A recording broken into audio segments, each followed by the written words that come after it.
Welcome to Blizzard Fire. We hope this video helps fire up your solution. In this video, I will explain how to make wine DIY full guide. Start by cleaning all equipment thoroughly and set a sanitized workspace. Use food-grade sanitizer and hot water. Measure fruit bricks with a hydrometer and adjust sugar to target alcohol level. Prepare yeast by rehydrating per package directions and add nutrients as recommended. Keep detailed notes on timings, temperatures, and measurements to during primary fermentation. Keep things active and monitored while the yeast work.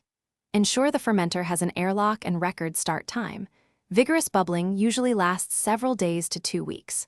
Monitor gravity daily until it falls close to the expected final gravity. Manage temperature to avoid stuck fermentation and perform gentle mixing to prevent off aromas while promoting healthy yeast activity. After fermentation subsides, rack the wine away from gross lees to clarify and stabilize flavors. Taste before and after fining to ensure you preserve aromatics and body. Adjust acidity or tannins cautiously. Use sulfites sparingly to protect from oxidation and microbes, following tested target levels. Choose aging vessel based on style goals and taste periodically until you reach the balance you desire for bottling. Thanks for watching. If you found this helpful, don't forget to like and subscribe.